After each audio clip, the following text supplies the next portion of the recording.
నమస్కారం లలిత్ కుమార్ గారు. నమస్కారం సార్. ఈ ఆధ్యాత్మిక చింతన ముసుగులో కొంతమంది అన్నీ కాకపోవచ్చు, కొన్ని పీఠాధిపతులలాగానో కొన్ని రకాలుగా ఈ ఇల్లీగల్ యాక్టివిటీస్ జరుగుతూ ఉంది. వాటి మీద ఎందుకు మీరు గలం ఇప్పట్లేదు? వాటిని ఎందుకు అడ్డుకోవట్లేదు? ప్రతిదీ అడ్డుకుంటున్నామండి. ఎందుకంటే మీకు గతంలో ఆంధ్రప్రదేశ్లో ఒక రాజగురువు ఉన్నారు, స్వరూపానంద సరస్వతి అని చెప్పేసి. తన పుట్టినరోజు సందర్భంగా ఆంధ్రప్రదేశ్లో ఉన్న అన్ని దేవాలయాల నుంచి నాకు ఆలయ మర్యాదలు కావాలి అని చెప్పి ఆయన ప్రభుత్వానికి లేఖ రాయటం, ప్రభుత్వం వాళ్ళ మఠం నుంచి లేఖ రాగానే ఇమ్మీడియట్గా వారికి అన్ని ఆలయాల నుంచి కూడా ఆలయ మర్యాదలు పంపించాలి ఆ పుట్టినరోజు సందర్భంగా అని చెప్పేసి ఉత్తర్వులు ఇవ్వడం జరిగింది. దాని మీద 1 డేలో మేము కోర్టుకు వేయడం జరిగింది. కోర్టు నుంచి స్టే ఆర్డర్ తీసుకురావడం జరిగింది. స్టే ఆర్డర్ కూడా కాదు, సర్క్యులర్ పంపించారు ఎండోమెంట్ డిపార్ట్మెంట్ నుంచి. ఆ సర్క్యులర్ని ఉపసంహరించుకోవడం కూడా జరిగింది. ఎటువంటి ఆలయ మర్యాదలు ఇవ్వాల. ఎందుకు? నువ్వు ఏ పీఠానికి సంబంధించిన వాడవని? మాకు సంబంధించినంత వరకు ఆమ్నాయ పీఠాలు 4 ఏవైతే ఉన్నాయో అవి మాత్రమే ఆదరణీయమైనవి. మిగతా పీఠాధిపతులందరినీ మేము గౌరవిస్తాం. కానీ మీరు ఆలయాలను మీ గుప్పిట్లో పెట్టుకోవాలని చూస్తూ ఉంటే మాత్రం ఖచ్చితంగా చూస్తూ కూర్చొని ప్రసక్తే లేదు. ఓకే, ఏవండి ఆ 4 చెప్పారు? ఏంటి అండి అవి?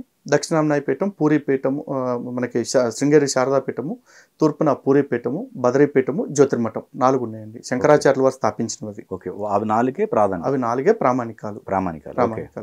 వాటిని మాత్రమే మేము గౌరవిస్తాము. వాటికే మేము అనుబంధంగా పనిచేస్తారు అందరూ కూడా, అన్ని దేవాలయాలు. కానీ మిగతా వాళ్ళందరూ కూడా మాకు ఆలయ మర్యాదలు కావాలి, అవి ఇవి కావాలని చెప్పేసి మీకున్న రాజకీయ పలుకుబడిని అడ్డం పెట్టుకుని చేస్తామంటే చూస్తూ కూర్చోం. అలాగే ఇక్కడ ఈ రమణానంద మహర్షి అని ఒక అతను ఉన్నాడు. అతను కూడా హిందూ స్వామీజీగా చెప్పుకుంటూ శక్తిపాతం అని చెప్పేసి, లేకపోతే ఆ మహిమలు చేస్తాం ఈ మహిమలు చేస్తాం అని చెప్పేసి హిందువులను మోసం చేస్తూ ఉంటే అతని మీద కూడా మేము చట్టపరంగా పోరాటం చేశాము. ఇప్పటికి కూడా అతనితో మాకు రైవలరీ నడుస్తూనే ఉంది. హిందువులు తప్పు చేసినా కూడా మేము ఊరుకోమండి. హిందూ సమాజాన్ని మోసం చేస్తాము అంటే ఖచ్చితంగా వాళ్ళందరినీ కూడా మేము నిలవరిస్తాం. అలాగే హిందూ సమాజాన్ని ఈరోజు బ్రహ్మకుమారి అనే ఒక సంస్థ తప్పుదారి పట్టిస్తూ ఉంది. హిందూ గ్రంథాలకు విరుద్ధంగా బోధిస్తూ హిందువుల్ని సృష్టి కార్యం జరగకుండా అడ్డుకునేలాగా ప్రయత్నం చేస్తూ ఉంది. అటువంటి బ్రహ్మకుమారి సంస్థ మీద కూడా మేము యుద్ధం చేస్తున్నాం ఈ రోజున. ఇలాగే దొంగ స్వామీజీలు చాలామంది ఉన్నారు. ఓమో జయహాని, బేహద్ పరమశాంతి అని చెప్పేసి, లేకపోతే ఈ బాబా రాంపాల్ అని చెప్పేసి, ఇలాంటి వాళ్ళందరినీ పిరమిడ్ అని చెప్పేసి, ఇట్లాంటి సంస్థలు ఏవైతే ఉన్నాయో వాటి మీద కూడా మా యుద్ధం నడుస్తూనే ఉంది. ఓకే ఓకే, సనాతన ధర్మానికి హాని చేస్తుంటే సొంత వాడిని కూడా విడిచిపెట్టేది లేదు. ఎక్కువ శాతం అటు ఫ్యామిలీని కానీ లేకపోతే బంధువులను కానీ అన్నీ వదులుకోవాల్సి వస్తుంది. అవునండి. ప్రతిరోజు ఈ సమస్యలు మిమ్మల్ని వెంటాడుతూనే ఉంటాయి. దీనివల్ల వచ్చేదేమో పోయేదేమో తెలియదు, కానీ ఈ మానసిక ప్రశాంతత లేకుండా ఈ జర్నీ కష్టంగా ఉందా, ఎట్లా ఉంది, ఇష్టంగా ఉందా మీకు? అంటే శారీరకంగా కొంత కష్టం ఉంటుందండి. ఎందుకంటే ఒక సమస్య కోసం అని చెప్పేసి దూరాభారంలో ఒక దేవస్థానానికి వెళ్ళి మేము వచ్చేపాటికి ఇంకో సమస్య సిద్ధంగా ఉంటుంది. ఒక సమస్యకి వెళ్ళి వచ్చి చెప్పులు ఇప్పేలోపు ఇంకో సమస్య కోసం చెప్పులు వేసుకోవాల్సిన పరిస్థితి.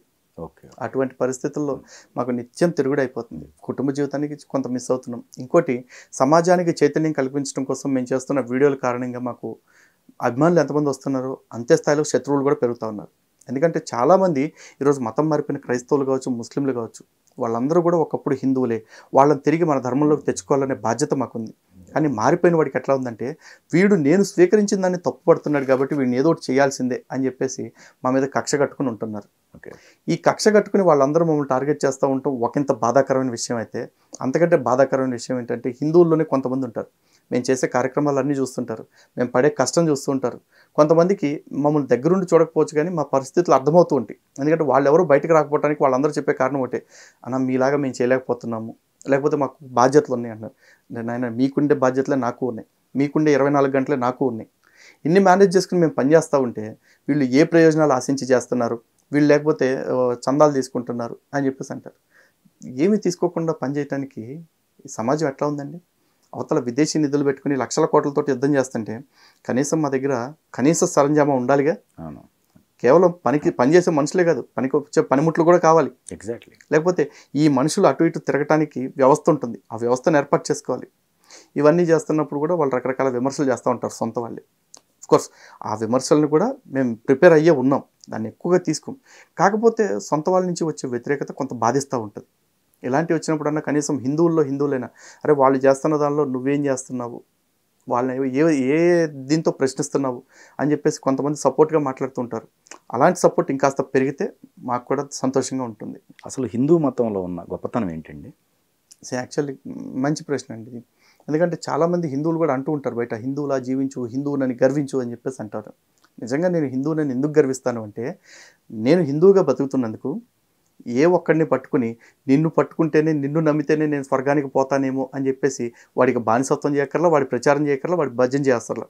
నాకు హిందువుగా ఇక్కడ కూర్చున్నప్పుడు నా పూజ నేను చేసుకుంటే చాలు. పూజలు చేసుకోలేకపోతే కనీసం దేవుడి యొక్క నామ స్మరణ చేసుకుంటే చాలు. స్మరణ కూడా చేసే శక్తి లేనప్పుడు ఎవరన్నా స్మరణ చేస్తుంటే నేను వింటే కూడా చాలు. ఎందుకంటే ఇక్కడ నవవిధ భక్తి రీతులు అని చెప్తారు. శ్రవణం, కీర్తనం, విష్ణోహ స్మరణం, పాదసేవనం, అర్చనం, వందనం, దాస్యం, సఖ్యం, ఆత్మనివేదనం అని చెప్పేసి ఈ 9 రకాల పద్ధతుల్లో ఏమీ చేయలేని వాడు విన్నా కూడా వాడికి పుణ్యం వస్తుంది. కాబట్టి ఇక్కడ నాకు ఎటువంటి టార్గెట్లు లేవు. నాకు ఇక్కడ ఎవ్వరు కూడా నువ్వు 10 మందిని మారిస్తే నీకు పరలోకంలో ఈ బెర్త్ వస్తుంది, లేకపోతే 50 మందిని మారిస్తే నీకు ఆ లోకంలో ఈ సౌకర్యాలు వస్తాయి, లేకపోతే నీ మతం కోసం నువ్వు ఇంతమందిని చంపితే నీకు ఇంతమంది కన్యల్ని ఇస్తారు, ఇట్లాంటి ఎక్కడ బంపర్ ఆఫర్లు నాకేం లేవు. నువ్వు పరోపకారార్థం ఇదం శరీరం, నీకు పక్కవాడికి సాయం చేయటం కోసమే నీకు శరీరం ఇచ్చాడు. కాబట్టి ఈ శరీరం ఆధారంగానే నువ్వు అన్ని ధర్మాలు నెరవేర్చు అని చెప్పి నా ధర్మం చెప్తుంది. శరీర మాధ్యమం కలు ధర్మ సాధనం. ఈ శరీరాన్ని అడ్డం పెట్టుకుని నువ్వు అన్ని ధర్మాలని నెరవేర్చు, ఆ ధర్మబద్ధంగా జీవిస్తే నీకు భగవంతుడు ఆటోమేటిక్గా భగవంతుడిని చేరుకుంటావు అని చెప్తున్నారు. కాబట్టి ఇక్కడ నాకు ఎటువంటి ఉన్మాదాన్ని ప్రదర్శించాల్సిన అవసరం లేదు, ఎటువంటి మూర్ఖత్వాన్ని ప్రదర్శించాల్సిన అవసరం లేదు. అందుకే నేను హిందువుగా పుట్టినందుకు గర్విస్తూ ఉంటాను. Okay okay. ఇక్కడ సత్యమేవ జయతే, లోకా సమస్త సుఖినో భవంతు, ధర్మో రక్షిత రక్షిత, ఇలాంటి మాటలే ఉంటాయండి. ఇప్పుడు బైరి నరేష్ కామెంట్ ఉందండి. ఇప్పుడు అదే పురాణ ఇతిహాసాల్లో అయ్యప్ప జననం గురించి ఇలా ఉంది అని చెప్పేసి చెప్తున్నాడు. మరి వాటిని ఎలా అర్థం చేసుకోవాలి? ప్రాబ్లం అదేనండి. దేన్ని ఎలా చదవాలి అనేది తెలియాలి అంటే ఆల్రెడీ దాన్ని అర్థం చేసుకునే వ్యక్తుల మార్గదర్శనం కంపల్సరీ. ఈ రోజున అతను సైన్స్ అంటున్నాడు. ఆ సైన్స్కి సంబంధించిన పుస్తకాలు 4 తీసుకొచ్చి ఒక పిల్లోడికి ఇచ్చి నువ్వు చదువుకోరా అన్నాం అనుకోండి, ఒక 10th క్లాస్ వాడి పుస్తకాలు తీసుకొచ్చి 1st క్లాస్ వాడికి ఇచ్చేసి నువ్వు చదువుకో అన్నాం అనుకోండి, వాడికి అర్థమవుతుందా? చదవలేడు. పోనీ ఆ 10th క్లాస్ వాడికి టీచర్ గైడెన్స్ లేకుండా ఫిజిక్స్ పుస్తకాలు ఇచ్చేసి నువ్వు ఫిజిక్స్ తీసుకో, నెక్స్ట్ ఎగ్జామ్ రాద్దు కానీ అన్నాం అనుకోండి, వాడు రాయగలడా? రాయలేడు. ఎందుకంటే చదవటం వేరు, చదివిన దాన్ని ప్రాక్టికల్గా తెలుసుకోవటం వేరు. దానికి సంబంధించిన విషయాన్ని ఆల్రెడీ అవగాహన ఉన్నవాళ్ళు చెప్పాలి, అలా చెప్తేనే అర్థమవుతుంది. ఇక్కడ పురాణానికి సంబంధించి, ఇతిహాసానికి సంబంధించి కూడా చూసుకుంటే ఇతిహాసం ఓకే, ఇతిహాసం అంటే ఇది ఇలాగే జరిగింది కాబట్టి దాన్ని అలాగే తీసుకో, దాని వెనకాల తాత్విక కోణం ఉన్నా కూడా దాన్ని తీసుకోపోయినా నష్టంలా. కానీ పురాణానికి అలా కాదండి. పురాణానికి 5 లక్షణాలు చెప్తారు. సర్గశ్చ ప్రతిసర్గశ్చ వంశో మన్వంతరాణిచ వంశానుచరితం చైవ పురాణం 5 లక్షణం అని చెప్పేసి చెప్తారు. అందులో సృష్టి, ప్రళయం ఈ రెండింటికి సంబంధించింది. ఈ సృష్టిలో అంటే కల్పనలో జరిగే సృష్టిలో ఉండే మనువుల గురించి, ఆ మనువుల చరిత్రల గురించి, లేకపోతే రాజవంశాల యొక్క చరిత్ర గురించి, వీటన్నిటి గురించి దీనిలో వర్ణించబడింది అనేది దానిలో క్లియర్గా ఉంటుంది. దాని గురించి మాత్రమే తెలుసుకోవాలి పురాణం నుంచి. అది కాకుండా పురాణంలో ఇంకొన్ని కథలు కూడా ఉంటాయి. సపోజ్ ఉదాహరణకి శివుడు పార్వతీదేవి 100 దివ్య సంవత్సరాలు క్రీడించారు అని చెప్పేసి చెప్తారు కుమార జననం కోసం.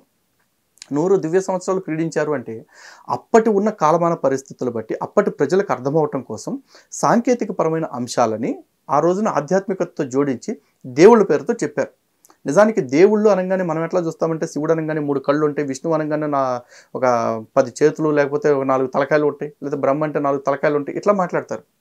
దేవుణ్ణి అలా చూస్తున్నాము అంటేనే మనకి ఏమీ అర్థం కావట్లేదండి దైవత్వాన్ని. నిజానికి దేవుడు అంటే ఒక శక్తి.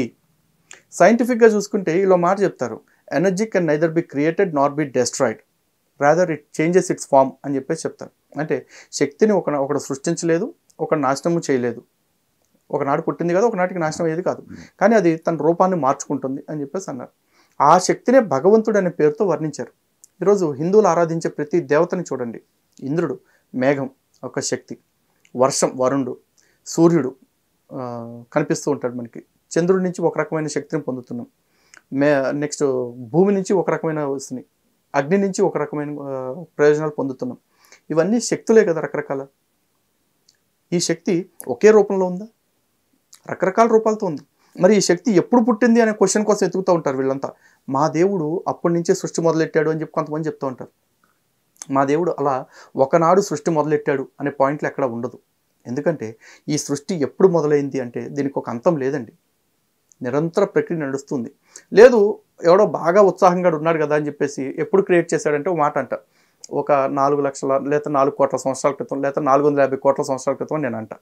మరి దేవుడు అనేవాడు ఉన్నాడు అని నేను నమ్మితే ఆ 450 కోట్ల సంవత్సరాలు దేవుడు అనేవాడు ఏం చేస్తున్నాడు? ఈగలు తోలుకుంటున్నాడా, లేకపోతే ఇంకేదైనా పని చేస్తున్నాడా? మరి అంతకాలం లేని ఇబ్బంది దేవుడికి అప్పుడే ఎందుకు అనిపించింది సృష్టి చేయాలని? ఈ క్వశ్చన్స్కి ఏ మత గ్రంథమైన సమాధానం చెప్పుద్దండి? చెప్పలేదు. కానీ సనాతన ధర్మం చెప్తుంది ఏమని? ఇది ఇప్పుడు మొదలైంది కాదు, ఎప్పుడు మొదలైందో భగవంతుడికి తప్ప ఎవరికీ తెలియదు. మరి ఆ భగవంతుడు ఎవరికి చెప్తాడు అంటే, ఇప్పుడు ఆ భగవంతుడి దగ్గర నుంచి అంత తెలుసుకుని పీక్ కట్టలు కట్టాల్సిన అవసరం ఏముంది సార్? ఇప్పుడు మనం ఏం చేస్తున్నాం, మనకి దేవుడు ఏమిస్తున్నాడు, మనం దేవుడిని చేరుకోవటానికి ఏం చేయాలి, ఇది మనిషికి కావాల్సింది. అది తెలుసుకోమని చెప్తుంది సనాతన ధర్మం. అనవసరమైన విషయాల జోలికి వెళ్ళేసి మనకి తెలుసుకోలేనిది, తెలుసుకోవటానికి అవసరం లేని విషయాల మీద టైం వేస్ట్ చేసుకోవాల్సిన అవసరం లేదని సనాతన ధర్మం చెప్తుంది.